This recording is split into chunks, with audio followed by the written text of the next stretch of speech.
Thank you for listening to A Glimpse of the Kingdom. A Glimpse of the Kingdom can remain free because of generous donors like you. If you'd like to donate, feel free to do so online, or you can send payments through Facebook Messenger.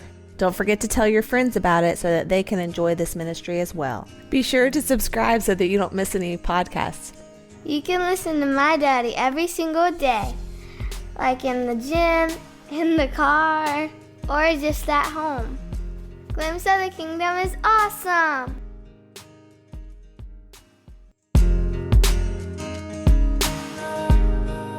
Hello, and thank you for listening to A Glimpse of the Kingdom. I am David Pendergrass. I received an email a while back from Scott. Scott asks this question. He says, "Hi, Dr. Pendergrass. I'm writing to you with a question about a change I recently made in my life.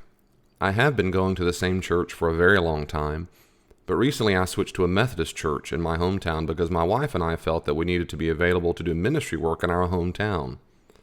After some time in prayer, we felt that the Methodist church was the best fit for us. However, I'm now very confused about the choice we made, considering the LGBT controversy surrounding the bishop. Can you help me understand how this came to be? All my life I was told that Jesus taught the proper relationship was between a man and a woman.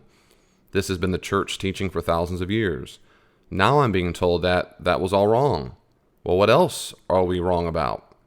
If we got this all wrong, which seems to be extremely clear teaching by Jesus, then I need to ask, are we winning this? Please help me make sense of this."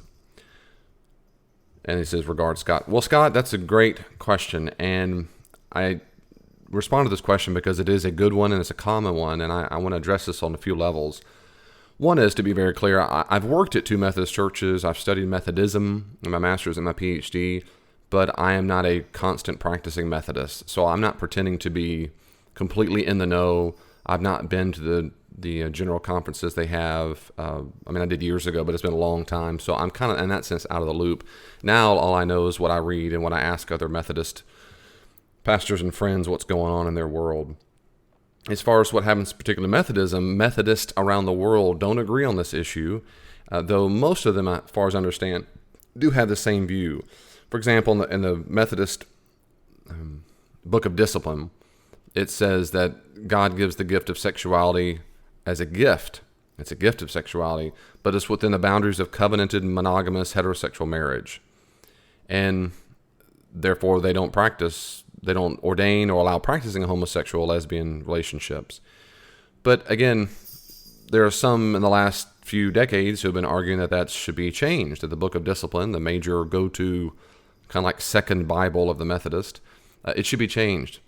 The arguments for changing it aren't novel. They've been around for quite some time, but it seems to me, because of a massive shift in cultural beliefs and values, particularly in America, but also in the West, so the UK as well, a massive cultural shifting change, where of course homosexual orientation was always considered a mental disorder that eventually died off in the psychology circles mostly. Some still do think it is, but most in the secular field certainly do not. Most do not.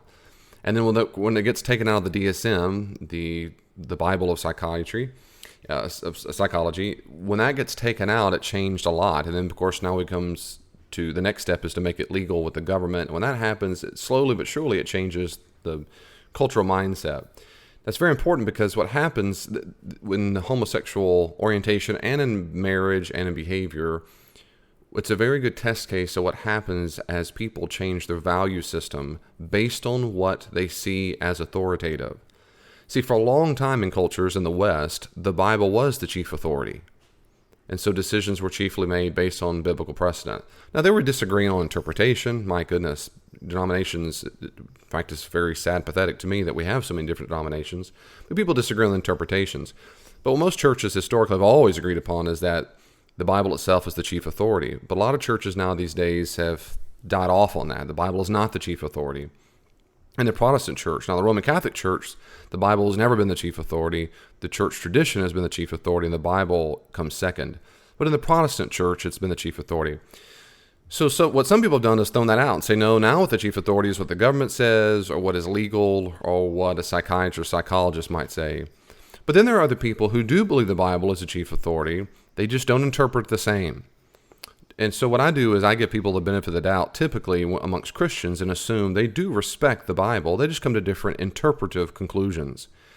In that regard, the major arguments proffered for those who suggest same-sex marriages and ordination is okay, usually, typically, again, I have to say usually and typically because I don't want to just start quoting different authors. And feel free to go read any author you want who tries to argue for same-sex marriage and read Methodist in particular. If you want to read what Methodists have to say about it, go read Methodists who argue for that, and they'll you hear it from the horse's mouth. But in my reading and experience and conversations, it really genuinely comes down to one simple thing: love. For people who argue that homosexual behavior is okay, they usually say love trumps all.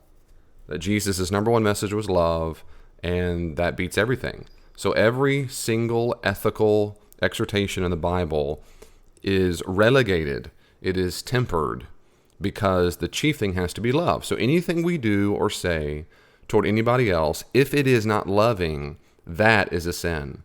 So if we tell a person you cannot have a erotic relationship with the same sex or the same gender, that is not nice and you're being unloving. And that's typically how that works.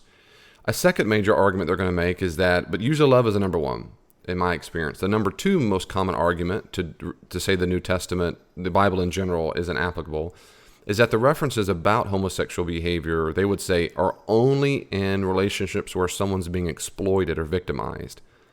So when someone's being raped, prostitution, things like that. That's going to be the number one. The second thing they're going to say is that when you look in the Bible, prohibitions, they're not really relevant because they're talking about people being abused. The third, probably most common thing when it comes to making an argument for same-sex or same-gender marriage and so forth in the church is that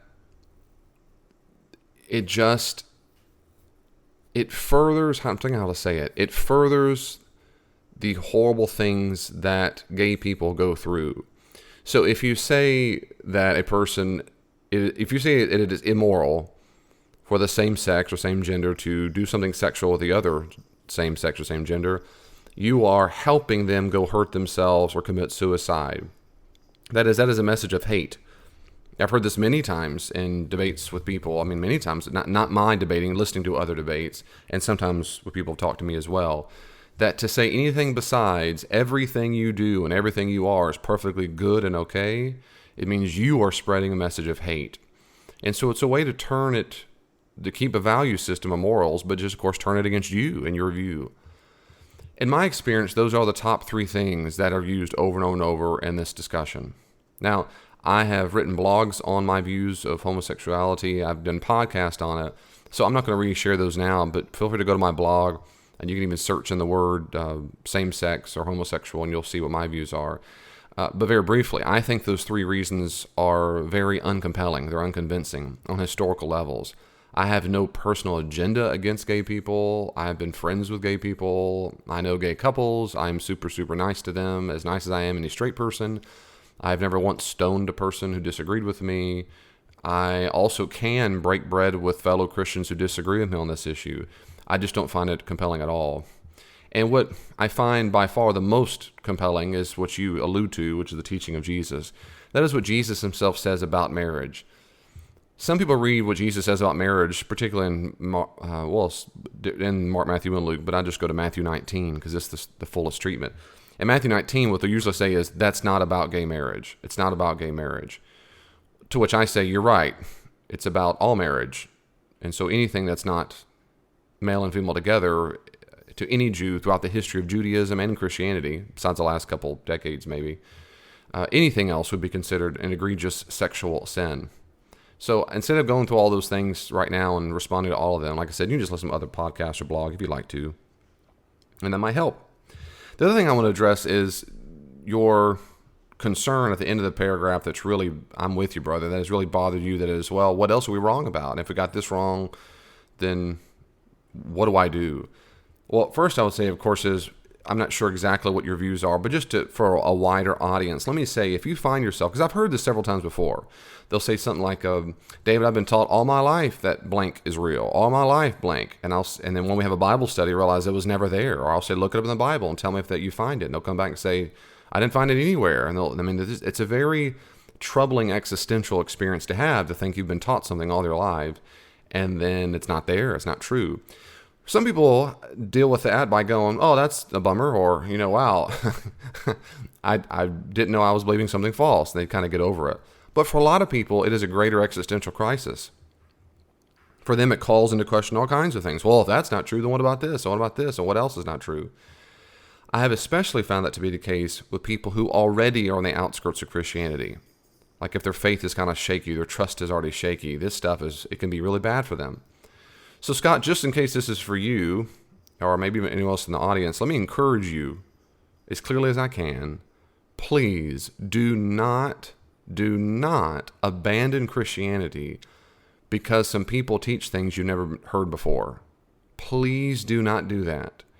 Please do not abandon Christianity just because you hear something you've never heard before. Instead, what you should do is hear it, listen to it, and then go do research on it. And please do research more than just doing a Wikipedia search or a Google search and finding a blog and go, yep, I've done all the research there is to find. I'm more than happy I do it all the time. I just did it this morning. I sent resources to a person who had questions. I don't know this person. I think he works in China, actually. So my point is, I don't care. That's not about me. The point is, I'm happy to be a resource and to help you. That's my point. And there are other people who'd be happy to be a resource for you as well. There are very good commentaries and very good books. You can read the reviews and read scholarly reviews of all kinds of things out there. And trust me, I understand that it's very difficult if you're new to the field to go, where in the world do I go? And it seems so daunting. I understand that. I really do. And if someone said, David, there are 3 or 4 major views of how to do the best heart surgery, man, I don't even know where to start. I don't know junk about cardiology. So I have to trust people I think are authorities. I don't know junk about a black hole, but I have to trust people who are studying black holes for a living. And I know that's difficult. But my first encouragement is, please don't abandon Christianity. My point number 2 is, please do your own research. Don't make up your mind too quickly. Don't swallow that camel. Just wait. No matter how authoritative that person is, wait to see if it makes, do some research, see if it makes sense. The third thing I'd say is, always, always, always go back to what the text says. It's always safer to go by what you think the text is saying versus to listen to someone else's opinion about what they think God really does want. So, for example, on this issue, one of my chief criterion is, if Jesus explicitly stated that from the beginning it was not so, but God created man and woman to be married, to me, the straightforward reading of that is by far the most compelling. I might hear tons of other arguments that Jesus was crazy or stupid, or he was out of time and he was on the wrong side of history.